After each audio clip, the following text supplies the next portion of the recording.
What is up, everybody? Mark on the mic here, joined by Mr. Ryan Muckenhirn and Mr. Bill Krivanek. Nailed it. Of course, I know. Bill, I know you. Yeah. You're like 10 feet away. We talk all the time. Guys, we're going to try and answer a question today. Or maybe we're going to answer a question today.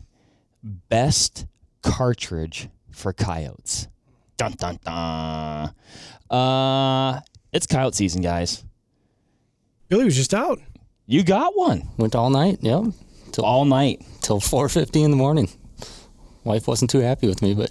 Hey, the important thing is you guys got one. Were you the lucky hunter? No, so we went with a group of guys that have thermal, so got to go watch them and see how they do that, and now I want thermal.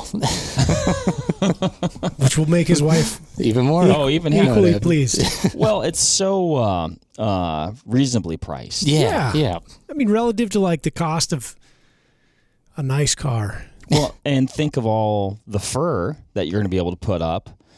That's worth nothing. Yeah. You're making money. You're already making money. You know, that's a funny thing. Billy and I got talking about this. I think we started hunting coyotes for the exact same reason. We thought we were going to get rich. Can you imagine? Yeah. If I just shoot 100 a year, I'll start making money. Not so. Ridiculous. Not so. None of this matters, though. No. We did do a really cool podcast series on fur a while back when Jim and I did that kind of podcast coyote series. Yep. If you're interested in hearing about fur and kind of the history of fur a little bit and just a really cool podcast, we did the one with Greg from Fur Harvesters Auction Inc. And it was just a really cool podcast. Very lots of fun information. And you guys did get one. We did get one. Yeah. Oh yeah. I was going to ask Bill. Can I ask what cartridge anchored that coyote the other day? That was a 243. That was a two. Ooh. Yep. Going with the big dogs. Yep. At least in my opinion, kind of in the predator space. 243. Okay. Yep. What do you guys think? Let's go through some common coyote cartridges. I'd say the most common. 223 Remington. 223 Remington. That's where I was going to start. 22 250. That's where I was going to go next. 204 Ruger. Yeah. Lead balloon. On a popularity scale, though, Lead balloon. I think it's a great cartridge. Oh yeah, sure.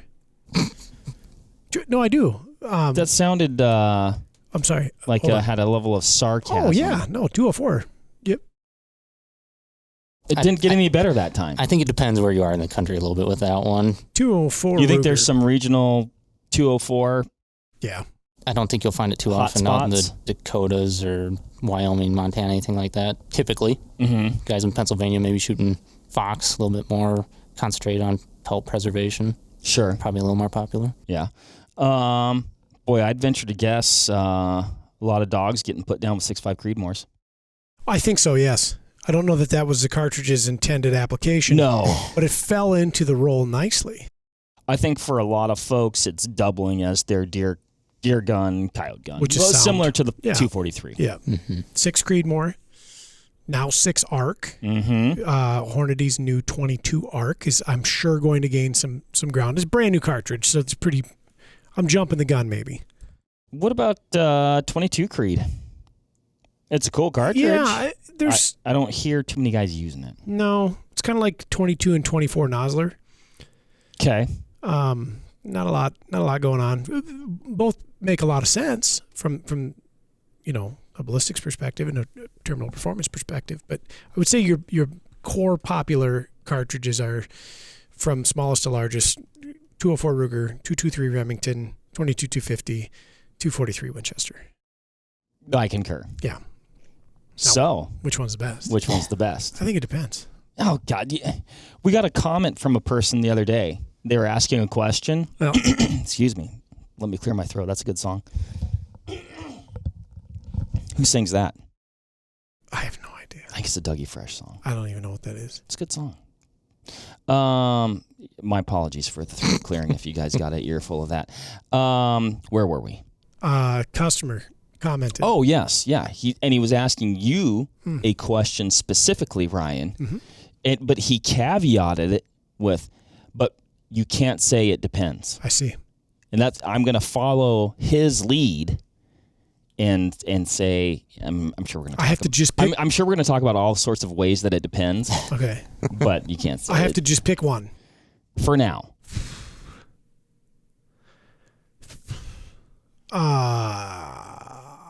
243. Okay. Bill? I would do 243 is a good choice. You can do it too. If it's strictly for coyotes, I would maybe be looking more towards the 223. But if I want to deer hunt or something else with it, 243 is a really good option. But I mean, we're talking. This is your dedicated coyote. Yeah, and this is where my caveat, if it depends, is it has merit, because I'm inclined to believe and agree with Bill, depending on where I'm hunting and whether or not I'm using a gas gun or a bolt gun. So if I'm using a gas gun, I'm going with a 223 all day long. Right. Yeah.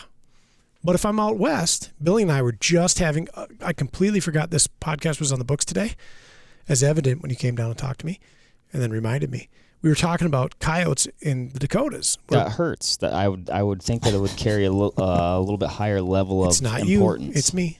I was talking to Bill about coyote hunting in the Dakotas, where he and I both have hunted. Right. And I had a very long shot on a coyote. How far? 372 yards. Okay. That's a long ways. And I did it with a 223, and it was marginal, considering the conditions. Marginal because, like, what were the conditions that you're talking about? Well, it's South Dakota, so it's always windy. 372 yards is a long way. Like, you can hit the target. Like, you'll make contact with the target. But terminal, depending on where you hit, that was a 75 grain boat tail hollow point. And that animal required a dispatch upon Interesting. getting up to it. And it was a good hit, like thoracic cavity hit, but there was enough gas there. Okay. My preference would have been, if I could go back in time, I'd have been running my trusty old Tika 243. That would have hit it, and that would have anchored it. But context is everything, because it depends. Where Bill hunts, and Bill hunts coyotes way more than I do. We were talking about this today. Sloughs, swamps, small bodies of water, field edges, near cover. A lot of times things happen quick. Having that secondary out of a gas gun, a 223, is nice to have. And there's not a lot of 243 AR-10s out there. Plus AR-10s are kind of unwieldy and heavy. They are. And if depending on how you're calling coyotes, there I am saying just it depends. If you're, say, what we did in South Dakota often was we would park somewhere and we would hunt around, much like you would big game.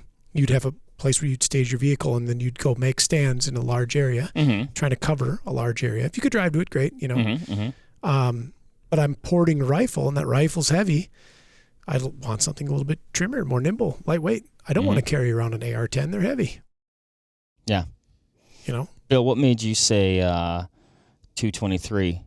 I'll say, like, instead of the Varminter's cartridge, the 22-250. Popularity, the availability in an AR platform, like Ryan said. I really like that.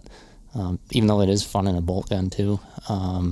That was probably the biggest. I mean, I think you have probably a little bit more ammo availability with a 223 than 22-250, so you can pretty much find it anywhere. That's why I kind of went with that. That's this guy right here. Yeah.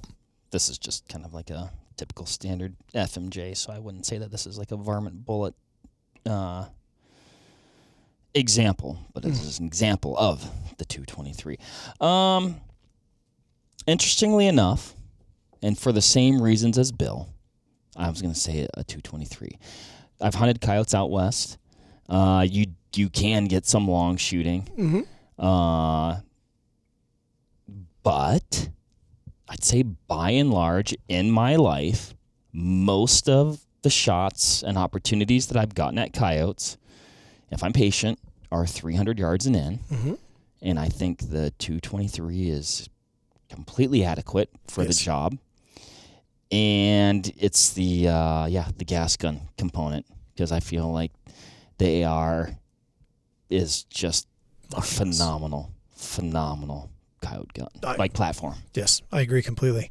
And I do want to talk about 22-250 because Can I bring up one other reason why? Yeah, go ahead. It's not like when you're big game hunting and when you fire that shot, and if you're successful, like you've filled your, in general, more often than not, you've filled your tag. Mm-hmm. Like, got it. Mm-hmm.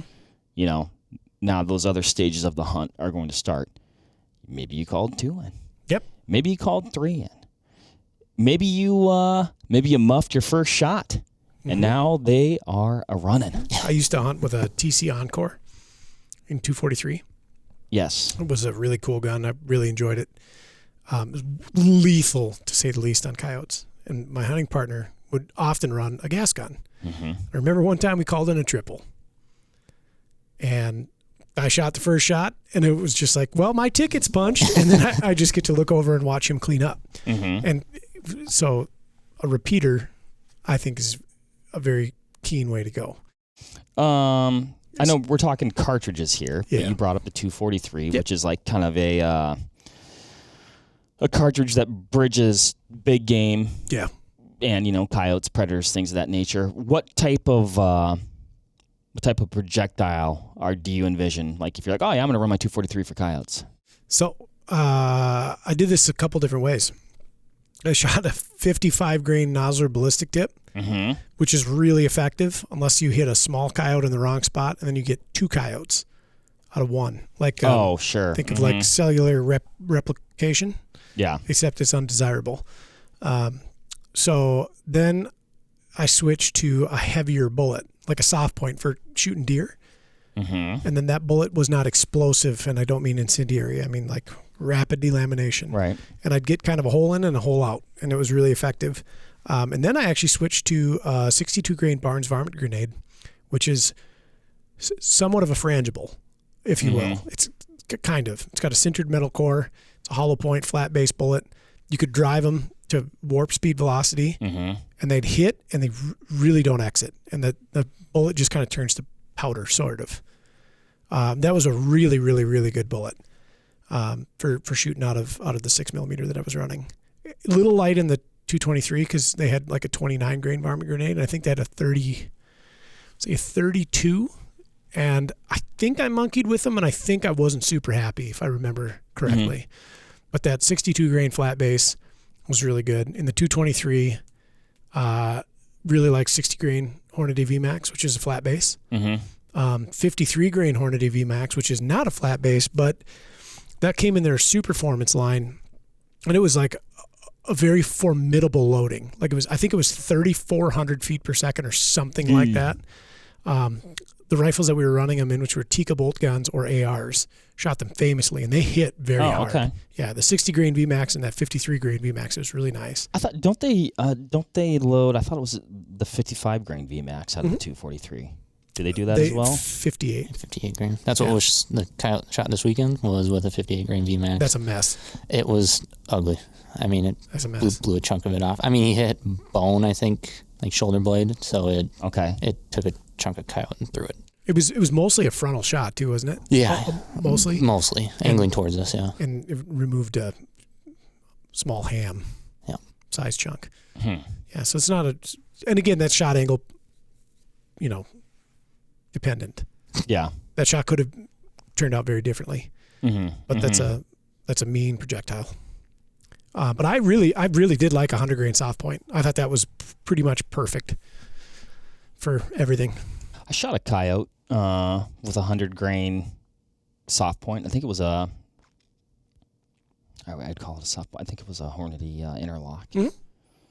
One of my better shots, Ryan. I should show you the picture where I hit this coyote. I mean, just tucked it right behind the shoulder, but I missed it on my first shot and hit it at probably, it had to be 200, 250 yards away. Landing gear up and just full tilt.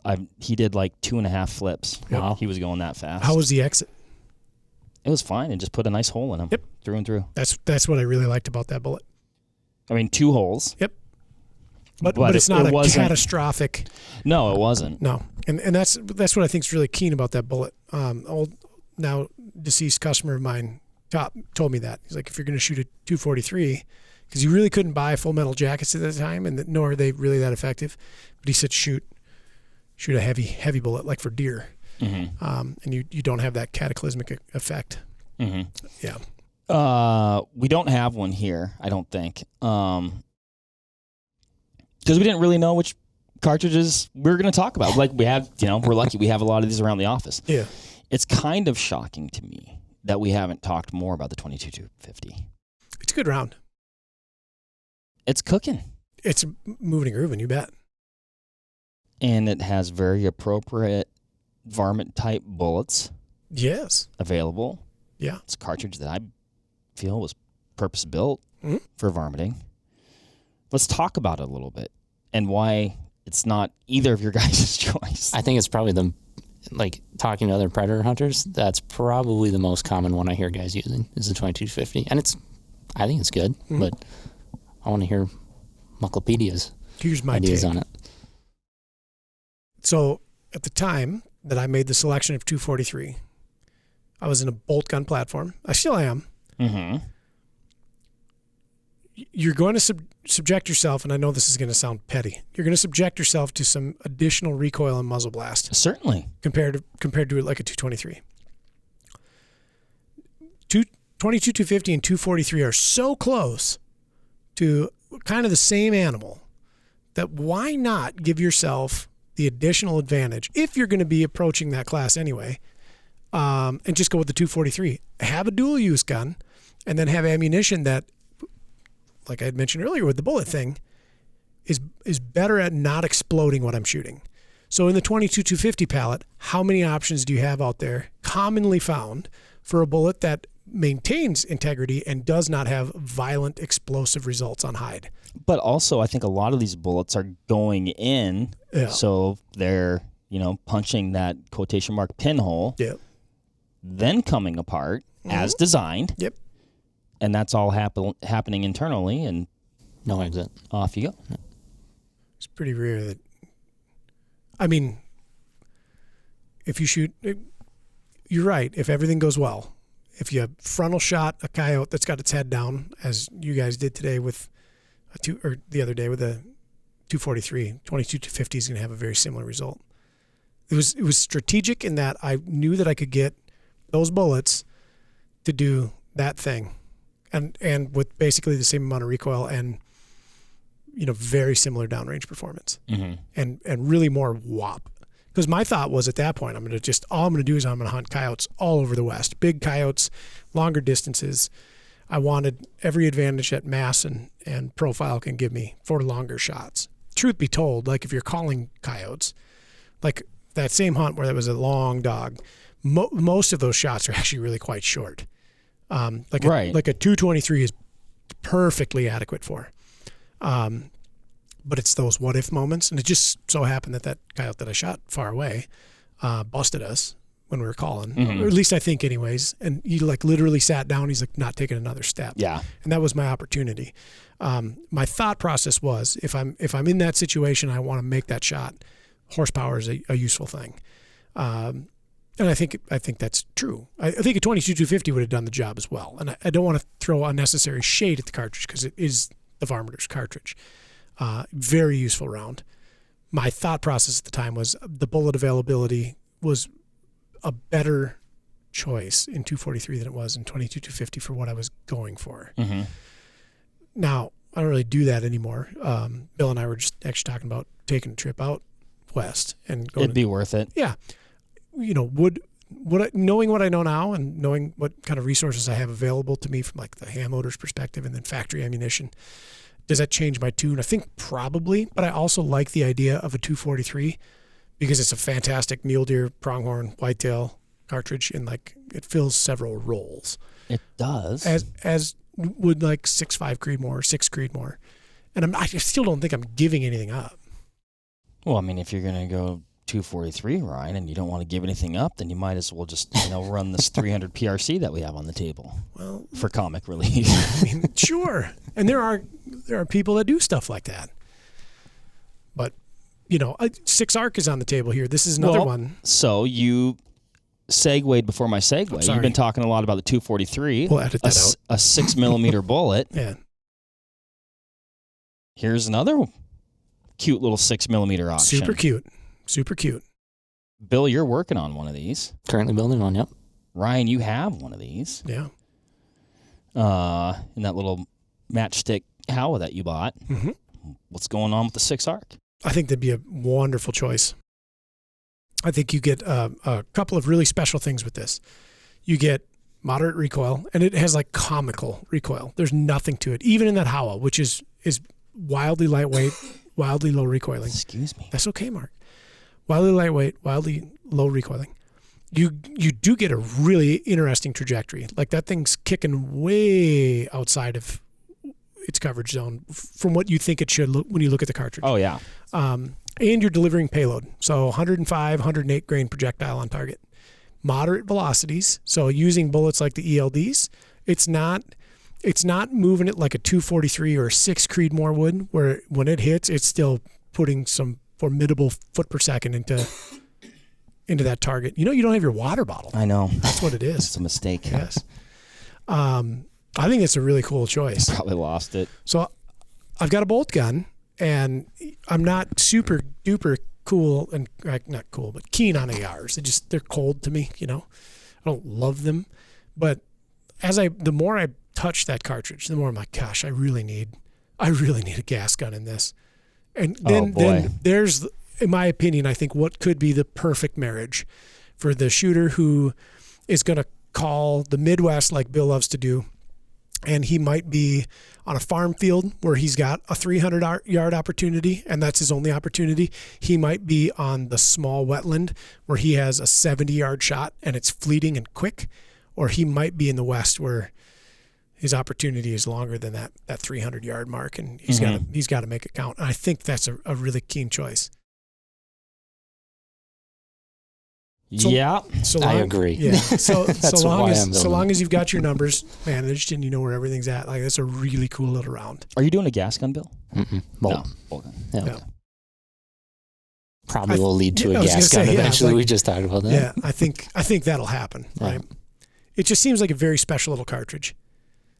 It seems to be very easy to shoot, very easy to put round on target. Mm-hmm. Do you think there'll be more factory loadings of it coming? I do think so, yeah. That cartridge has some military adoption, and it has really caught on. I know the folks at Howa having a hard time keeping them little 6-arc bolt guns in stock. Mm-hmm.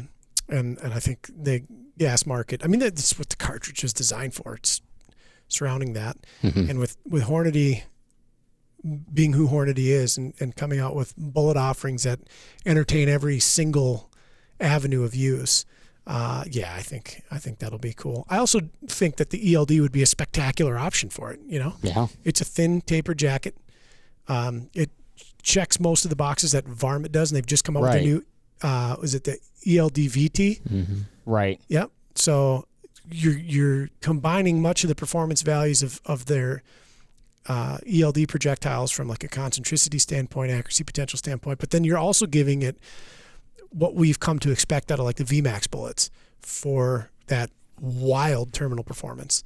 Right. And there's your marriage. They've just released the 22 arc, which is more or less the 6-arc neck down to 22 caliber to further bolster that. And I think that's a pretty special little piece of kit too. But I'm well seated with that 6-arc. I've got dies, I've got brass, I've got a rifle now. I'm gonna run that to my heart's content. And I do love the gas gun format for coyote hunting. Because even with the bolt gun, there's been the, whoops, I shot too low on that one. Got to cycle out, try to catch up with that coyote again. Mm-hmm. If I'm given an opportunity for a shot after he's moved, it's very hard to hit him on the run. Right. They somehow become significantly narrower. And of course, then they accelerate. Well, I think when they're going so fast, they elongate. Yeah. And so in the event that dog does pause for a second shot, gas gun's pretty handy. You don't have to necessarily lose sight of him. That's a pretty special little cartridge. And, I know a lot of fellas that were running 243 that switched to 6 Creed for inherent ballistic advantages. Was the 6 Creed, they're coming with a heavier weight, higher BC projectile. A lot of these shooters are running longer ranges when they're out chasing coyotes. Mm-hmm. If that's the way they choose to pursue them, or if that's just how circumstance dictates they have to. And again, you mentioned 6.5 Creedmoor. Well, here again, I think the 243 is losing a lot of ground in popularity because cartridges like the 6.5 Creedmoor exist. Mm-hmm. We're in a very moderate recoiling platform, and our versatility is massive. Same rifle can be used for coyotes as it can for 1,000-yard steel shooting. Mm-hmm. Right. And you can find it in a Ruger American. Right. So hot dog. Yeah. 300 PRC is probably not going to be a selection I make. No. That was just for fun. Yeah, that's just for fun. We'll pull this guy off the table. Okay. We've at least ruled one out. Yeah. Not that it wouldn't do the job. Yeah. And I'm a big fan of just getting the job done. Right? You're not going to make anything too dead. Yeah, that's true. You once killed a coyote with a 300 short mag. I have done that. Yeah. Yes. Yeah. It worked handily. It does. Yeah. I still think though, like 243 is pretty hard to beat. 223 in a gas gun is pretty hard to beat. And I'm packaging shootability, versatility, economy, all these different things together. 204, I think that little cartridge has kind of fallen to a wayside. It's so cute, though. It is a wonderful round. I like speed. Oh, yeah. Yeah. What about the 220 Swift then? How did that compare to the 204? 220 Swift eat a 204's lunch, but a 220 Swift was effectively replaced by the 22-250 as it was able to do everything a Swift was able to do for the most part, in a more manageable, more affordable case. Mm-hmm. Yeah. Swift is a neat round, and there's some hand loaders out there that know what that giant case is capable of. The 22-250 commercially does everything that it can. Mm-hmm. Yeah. Even after our discussion, Yeah. which you provided some convincing arguments for the 6 arc. Mm-hmm. And things I like about it, potential for, gas gun. Yeah. I like that. Heavier, higher BC bullets. Yep. I like that a lot because I do think that's going to anchor a dog in situations where the 223 might come up a little bit short. Yep. But I think I'm going to still stick with the 223. Yeah, I think that's super sound. It works. So when we go, I'll carry the gas 223, and if we need to drop some long bombs, go get them, boys. The hard part that I'm struggling with now is what is the barrel length that I put on my 6-arc gas gun. I think I know where I am. Where do you think? I think I'm at 18 inches. Because I know I'm going to have a suppressor on it. Not 20. Nope. What do you think you're giving up with an 18 versus like a 20? Little velocity. 25 feet per second per inch. 30, maybe. It's a pretty efficient little case. Somewhat nominal. Yeah. And here again, I like to call coyotes. And like when you think, like Bill was regaling me a story today, shotgun range. Yeah. Your wife had to toss you a backup gun. That's a power couple right there. That is. It was like -30 out. Coyote comes out of the cattails at like 15 yards. I had the shotgun. Shoot it once. That thing's froze up. I looked at my wife and she looks at me and we both kind of just swap firearms. She throws me the AR. I throw her the shotgun and then just finish that coyote off at 10 yards. The first shot got it, though. He definitely yelped. I hit him somewhere. I don't know what happened to him, but he came running at us then. Oh, gotcha. Oh, he kept coming. Yeah. Oh. So it was nice having her there for that. Yeah. What's your go-to shotgun load? Hornady makes their varmint. Yep. Heavy Magnum, I think it's called, or something like that. Okay. Yeah. I don't know what that coyote did, but he yelped and just came running at us. I don't know if I blinded him or something, but yeah. It was a tense moment. Just the there. muzzle flash. Ah! Yeah. These non-toxic shots that are out on the market. I remember Heavy Shot came out with Dead Coyote, which was about a 20 caliber pellet. I've never shot that stuff, but I had a buddy that shot a lot of it. He was big into competition coyote calling. Uh-huh. Yeah, pretty magic. Yeah, it is.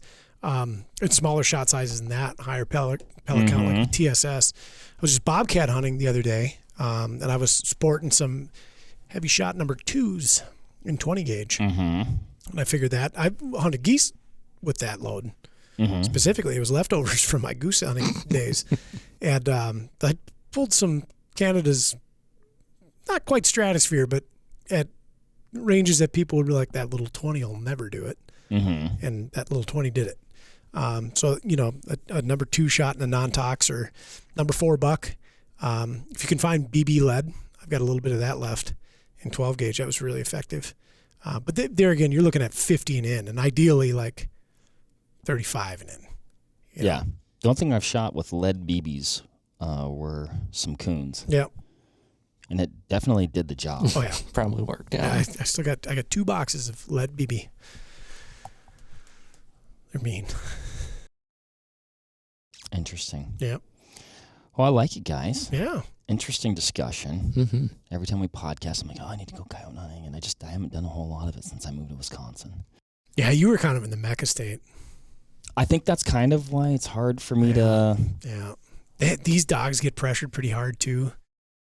A lot of guys running dogs for dogs in this state. It's tough. It's tough. I've hunted Western regions after calling contests, which, that can be a wasteland. Yeah. Like that coyote sees a white Silverado come up over the hill. It knows what's in store. It's gone. Wait a minute. Yeah. Good stuff, guys. Yeah. Well, we covered some ground. We may have spun in circles a little bit, but I feel like we all provided relevant arguments, stuck to our guns a little bit. Like you said, Ryan, oftentimes the answer is it depends. Yeah. Where are you hunting? How are you hunting? There's probably some guys that are like, I only need a shotgun for what I do. I shot one with a 22 LR once. How'd that go? Very good. Really? Yep. Right behind the shoulder. What range? It was like 102 yards or something. You are kidding me. Nope. It was a target of opportunity. Yeah. Wasn't intended. Yeah. And got him. He donkey kicked and kind of did a little roll and ran off and just dipped. Yeah. Just went in the right spot. Poked him right in the lungs and off you go. So, all right, everybody out there. Well, as per usual, we like to ask you guys, what do you think? What do you think is the ultimate coyote cartridge? What are you using? What kind of success are you seeing? What kind of bullets do you like within that cartridge? What are your goals, right? Like you said, some people are like, I do not care about the fur. Other people are like, that's a very important aspect. So let us know. Let us know what you're using. And hope to see you in the field. Yes. Thanks for listening. We'll catch you on the next one. Bye.